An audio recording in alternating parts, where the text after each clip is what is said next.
भारत में ही क्यों हुआ हिंदू धर्म के देवी देवताओं का जन्म? भारत एक ऐसा देश जहां तरह तरह के धर्म, मत और संप्रदायों का संगम पाया जाता है, जो कि विश्व के 7वें सबसे बड़े देशों में से एक है। भूगोल के हिसाब से अगर बात करें तो भारत पृथ्वी के सबसे बड़े द्वीप एशिया महाद्वीप के अंतर्गत आता है। पुराणों के अनुसार आज से हजारों साल पहले एशिया महाद्वीप को जम्बू द्वीप के नाम से भी जाना जाता था, क्योंकि एक समय इस द्वीप पर बहुत से जम्बू मतलब जामुन के पेड़ थे, जिनकी ऊंचाई बड़े बड़े हाथियों जैसी थी। उस समय जम्बू द्वीप में 9 भाग हुआ करते थे, जिनमें इलावार्त वर्ष, किम पुरुष वर्ष, हरि वर्ष, केतुमाल वर्ष, रम्यक वर्ष, कुरु वर्ष, हिरण्यमय वर्ष और भारत वर्ष थे। समय बीतने के साथ साथ बहुत से भौगोलिक परिवर्तन हुए और भारत का विस्तार छोटा होता गया। ये भी कहा जाता है कि उस समय लगभग सभी सनातन धर्म के लोग जम्बू द्वीप पर ही शासन किया करते थे। फिर उनका शासन घटकर केवल भारतवर्ष तक ही सीमित रह गया। अब अगर हम आध्यात्मिक नजरिए से भारत की खासियत के बारे में बात करें तो ब्रह्म पुराण के अनुसार खुद परमपिता ब्रह्मा ने भारत के बारे में कहा है, इस पूरी धरती पर भारत ही कर्म प्रधान देश है, जहाँ के लोग वेदों और धर्मों से संबंध रखने वाले होते हैं। खुद इंद्र और बाकी देवताओं ने भारत में अच्छे कार्यों के साथ देवता की उपाधि पाई है, और यही वजह है कि देवता भी इस बात की इच्छा मन में रखते हैं कि हम भी इसी भारत की धरती पर जन्म लेकर वहाँ के सुखों को भोगें। खुद भगवान विष्णु ने अपने सारे अवतार भारत में ही लिए, जिनमें से वराह अवतार हरिद्वार में, वामन अवतार प्रयाग में,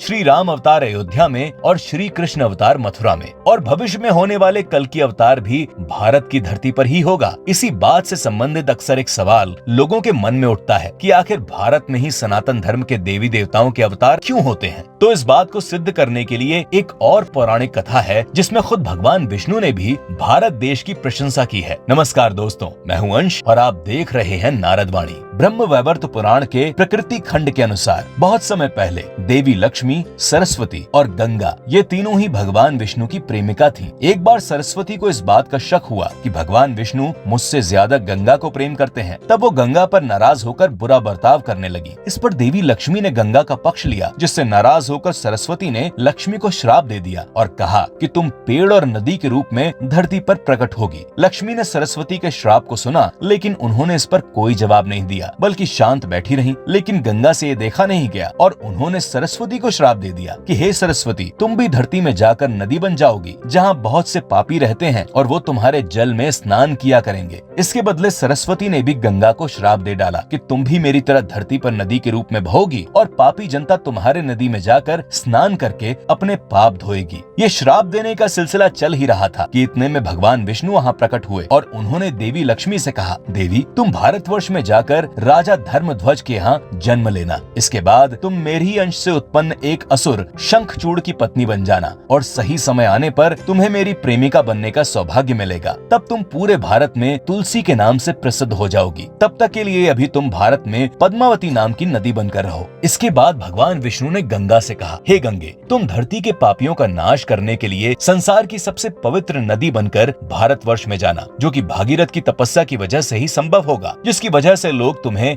भागीरथी के नाम से भी जानेंगे। इसके बाद भगवान विष्णु ने सरस्वती से कहा, हे सरस्वती, गंगा के श्राप के अनुसार तुम अपनी अंश के एक भाग से भारतवर्ष में जाओ और बाकी बचे अंश से ब्रह्मलोक को चली जाओ और मेरे इस वैकुंठ लोक में बाकी पूर्ण अंश के साथ देवी लक्ष्मी निवास करेंगी, क्योंकि इनका स्वभाव बहुत शांत है और साथ ही साथ ये हमेशा धर्म का पालन करने वाली और क्षमा की मूर्ति हैं। भगवान विष्णु के द्वारा ये सारी बातें सुनकर तीनों देवियां बहुत ही चिंता में पड़ गईं और भगवान विष्णु से अपने श्राप की अवधि पूछने लगी कि कितने समय बाद हम पूरी तरह से आपके चरणों में स्थान पाएंगे, इसका क्या उपाय है? इस पर भगवान विष्णु बोले, देखो देवियों, भारतवर्ष की भूमि बहुत ही पवित्र है, जहाँ मेरे मंत्र के उपासक और भक्त अनगिनत तौर पर वहाँ रहते हैं, जिनका उद्देश्य केवल प्राणियों को पवित्र करना है। ऐसे संत तुम तीनों की नदियों में स्नान करने आएंगे और उनके छूने से तुम अपने श्रापों से मुक्त हो जाओगी। लेकिन जब कलयुग के 5000 साल बीत जाएंगे, तब तुम सब मेरे लोक में वापस आ जाओगी। देवी लक्ष्मी ने भगवान विष्णु की ये बातें सुनी, लेकिन वो अब भी कुछ भ्रमित थी। इसीलिए उन्होंने फिर से भगवान विष्णु से पूछा, हे प्रभु, आप उन भक्तों के लक्षण तो बताइए जिनके दर्शन और स्पर्श से तीर्थों में पवित्रता आ जाती है। तो इस पर भगवान विष्णु ने स्पष्ट तरीके से देवी लक्ष्मी को समझाया, सुनो देवी, मेरे ऐसे बहुत से भक्त जो भारतवर्ष में रहते हैं, उनका मन हमेशा से मेरी ही भक्ति भक्ति में लगा रहता है और जिनके मन में केवल मुझे पाने की इच्छा रहती है, वो कभी भी स्वर्ग जैसा सुख पाने की इच्छा में नहीं रहते। ऐसे भक्त मेरे परम धाम को जाते हैं।